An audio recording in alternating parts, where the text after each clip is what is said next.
কেন আমি এত সফল? আমি আমার কথা বলছি না, আমি বলছি শাকিব খানের কথা। এবং এটা আমি চলতে চলতে ভিডিওটা মেক করছি, বেশ ভালো ভালো লোকেশন দেখাবো আপনাদের। এবং আজকে আমি কিছু কথা বলবো যে আসলে যে শাকিব খান কেন আজকে এত সফল। আপনি হয়তো বলবেন যে সে ভালো ভালো ডিরেক্টরদের সঙ্গে কাজ করছে, বা সে তার ক্যারিয়ার সচেতন, হ্যান ত্যান, সে তার ফিটনেস, গ্ল্যামার, চেহারা এগুলো ধরে রেখেছে, হ্যান ত্যান, এই কারণে সে সফল। তো দেখেন, সফলতার কোনো সূত্র হয় না, সফলতার শুধুমাত্র একটি মানে শুধুমাত্র একটাই সফলতার লজিক, একটাই আছে, আর কিচ্ছু না। অন্যান্য যেগুলো আছে ওগুলো আসলে মানে খুবই ম্যাসিভ কোনো ব্যাপার না। তো আসলে কেন আজকে শাকিব খান এত সফল এবং আজকে তাকে নিয়ে এত চর্চা, এত আলোচনা, এবং একটা ইন্ডাস্ট্রি তিনি এত বছর ধরে লিড করছে, আজকে তার সফলতার সূত্রগুলো আমি বলবো যে আসলে কেন সে এত সফল। হয়তো এই কথাগুলো কেউ বলে না, তো অনেকে হয়তো ভিডিও মেক করছে একের পর এক, কিন্তু আজকে এই কথাটা যদি আমি বলি যে শাকিব খান কেন এত সফল, তো দেখেন, শাকিব খানের আমি প্রথমে যে কথাটা বলবো যে তার সব থেকে বড় গুণ যেটা, এবং যেটা তাকে আজকে শাকিব খান বানিয়েছে, সেটা হচ্ছে কখনো কারো পিছে কিছু না বলা। তো আপনি হয়তো এখন বলবেন যে কারো পিছে কিছু না বললে কি বড় হওয়া যায়?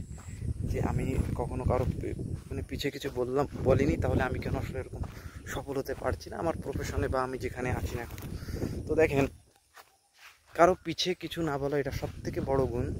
তো এইটা কেন মানে কাজে দিবি আপনাকে, এটা জানতে হলে এবার আমি এমন একটা কথা বলবো যে কারো পিছে কিছু না বলা এটা কেন সব থেকে বড় গুণ, এবং এই কারণে আপনি সফল হতে পারবেন, এই কারণে শাকিব খান এত সফল।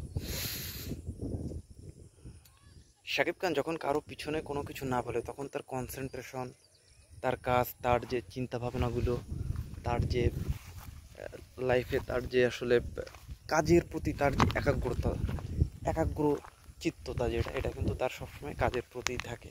এবং যখন আপনি আরেকজনকে নিয়ে সমালোচনা করবেন, কথা বলবেন, তখন কিন্তু আপনার কনসেন্ট্রেশন ব্রেক হবে, এবং তখন কিন্তু আপনি এই কাজটা করতে পারবেন। এই গত কয়েক বছরে আপনারা দেখেছেন যে শাকিব খানকে নিয়ে কত মানুষ কত রকমের সমালোচনা, কত রকমের নেগেটিভিটি, ওটা বলে হ্যান ত্যান।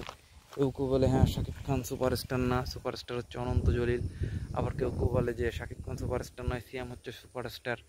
তো অনন্ত জলিল বা সিয়াম কালের বিবর্তনে আপনারা, তো তাদের অবস্থান আসলে সবাই কিন্তু জনগণের কাছে কিন্তু এখন চকচকা, এবং শাকিব খানের অবস্থানটাও কিন্তু সবার কাছে চকচকা। তো এই যে আমি সফলতার যে একটা সূত্র আমি অলরেডি মানে ভিডিওর ভিতর কিন্তু বুঝিয়ে দিয়েছি, আমি কিন্তু ডাইরেক্ট বলিনি যে সফলতার সূত্র কী।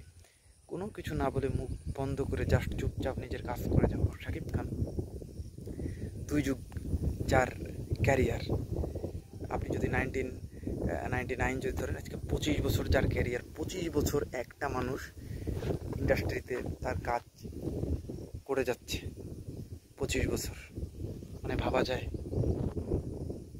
মানে শাকিব খান তো শাকিব খান, আমরা যখন পিচ্ছিবেলা যখন মায়ের উপরে, তখন থেকে তাকে যেমন দেখছে আজকেও সে তেমন।